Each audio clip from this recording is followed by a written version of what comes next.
వర్షాకాలం వచ్చిందంటే భద్రాచలం లోతట్టు ప్రాంత ప్రజల్లో భయం మొదలవుతుంది.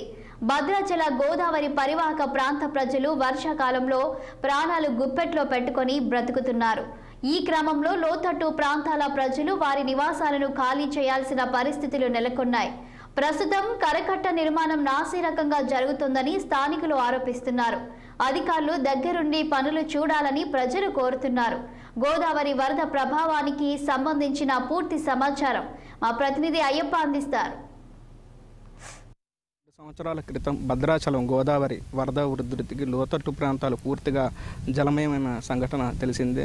పూర్తిగా గోదావరి అయితే 78 మీటర్ల వరకు చేరుకొని పూర్తిగా భయాందోళనకు గురైన సంఘటన అయితే గత 2 సంవత్సరాల క్రితం చూసాం. మనుగురు, బూర్గంపాడు, చర్ల పరివాహక ప్రాంతాల్లో పూర్తిగా లోతట్టు ప్రాంతాలు అయితే జలమయమయ్యాయి.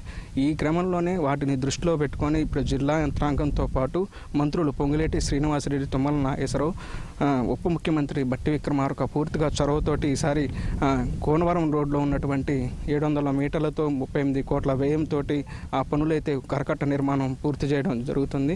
ప్రధానంగా దీన్ని కూడా సంతోషం వ్యక్తం చేస్తున్నారు. అదే నేపథ్యంలో జిల్లా కలెక్టర్ జితేష్ బి పాటిల్ కూడా స్వయంగా అధికారులతో సమీక్ష సమావేశాలు నిర్వహిస్తూ ఈసారి వరద ఉధృతిని దృష్టిలో పెట్టుకొని ఎటువంటి అవాంఛనీయ సంఘటనలు జరగకుండా కూడా పూర్తి ఏర్పాట్లు అయితే చేశారు. మరబోట్లతో పాటు ఇటు మౌలిక సదుపాయాలు, వైద్య సదుపాయాలు కూడా, ఇటు పునరావాస కేంద్రాలు కూడా ఏర్పాటు చేశారు. ప్రస్తుతం మనతో పాటు స్థానికులు ఉన్నారు. మనం చూసుకోవచ్చు విజువల్లో కూడా పూర్తిగా కోనవరం రోడ్లో ఉన్నటువంటి 700 మీటర్లు సంబంధించినటువంటి కరకట్ట నిర్మాణం శరవేగంగా జరుగుతుంది. అయితే మరోవైపు సంతోషం వ్యక్తం చేస్తున్నప్పటికీ కొన్ని ఇక్కడ అంటే పూర్తిగా కరకట్ట నిర్మాణం జరగట్లేదని కూడా చెబుతున్నారు.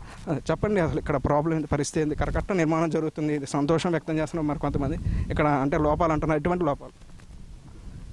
అయితే ఇప్పుడు భద్రాచలం ఏదైతే ఇప్పటి వరకు కరకట్ట వచ్చిందో దానికి సంతోషిస్తున్నాం. ఎప్పటికైనా శాస్త్ర పరిష్కారంగా అయిద్దని చెప్పేసి ఒక పక్క ఉన్నప్పటికీ కూడా ఇప్పుడు గత సంవత్సరం నుంచి జూలై నెలలో, ఆగస్టు నెలలోకి వరదలు బాగా వస్తాయని చెప్పేసి ఇక్కడ ఉన్న స్థానిక అధికారులకు తెలుసు, అట్లాగే జిల్లా యంత్రాంగం తెలుసు. కానీ ఏ ఒక్కరు కూడా ఈ కరకట్ట మీద పని పూర్తి వేగవంతం మాత్రం చేసే పరిస్థితి లేదు. వేగవంతం చేయకపోగా ఇప్పుడు చిన్న చిన్న వర్షానికి బీటలు బారిపోయే పరిస్థితి, గాడీలు కొట్టి ఈరోజు కట్ట పరిస్థితి ఉంది. కానీ ఇప్పటి వరకు సరే ఇక్కడికి వచ్చిన తర్వాత అధికారులు, మన మంత్రి గారు వచ్చారు, అట్లాగే సంబంధిత అధికారులు వస్తూ ఉన్నారు.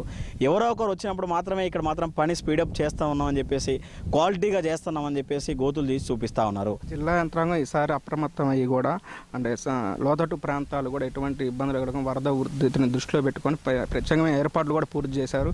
మరోవైపు కరకట్ట నిర్మాణం జరుగుతుంది, ఎలా ఉంది సార్? గత టీఆర్ఎస్ ప్రభుత్వం 100 కోట్లు ఈ కరకట్టకి కేటాయిస్తామని చెప్పినప్పటికీ మరి టీఆర్ఎస్ ప్రభుత్వం దీన్ని అమలు చేయలేదు. తర్వాత ఇప్పుడు నూతనంగా వచ్చినటువంటి కాంగ్రెస్ పార్టీ ఏదైతే ఉందో మరి దాదాపుగా 40,000 కోట్ల రూపాయలతోని ఈ కరకట్ట నిర్మాణాన్ని చేపట్టడం జరుగుతూ ఉంది. మరి ఇది నిర్మాణం చేపట్టడం అనేటటువంటిది మాకు సంతోషకరం. ఎందుకంటే ఇటు రామాలయం సేఫ్టీగా ఉంటుంది, తర్వాత దాని కింద ఉన్నటువంటి పేద ప్రజలు ఎవరైతే ఉన్నారో ఆ కట్టకు ఆనుకున్నటువంటి గుడిసెలు వేసుకున్నటువంటి వాళ్ళు, తర్వాత అక్కడ వరదకు మునిగిపోయేటటువంటి వాళ్ళకు కూడా ఇబ్బంది లేకుండా ఉంటుంది. కాబట్టి ఇది మంచి విషయం. సకాలంలో పూర్తి మరి చేయాలని చెప్పేసి అని మేము కోరుతా ఉన్నాం.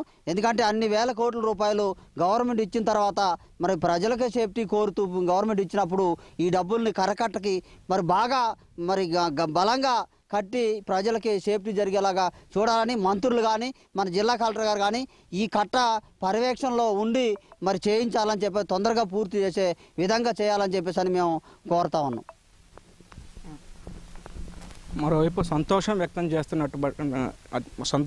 చేస్తున్నప్పటికీ కూడా 700 కిలోమీటర్లతో 341,000 కోట్లతోటి నిర్మాణం చేపడుతున్నప్పటికీ పూర్తిగా బీటలు వారుతున్నాయి. ఏదైతే అధికారులు కానీ మంత్రులు వచ్చినప్పుడు నామకే వస్తే పనులు చేస్తున్న పరిస్థితి స్వయంగా అధికారులు సమక్షంలో పర్యవేక్షించాలని కూడా కోరుతున్నారు.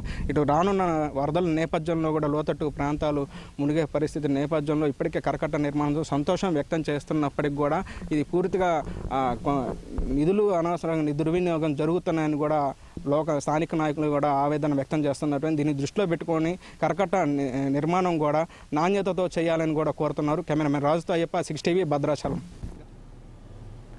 ఇవి బులెటిన్.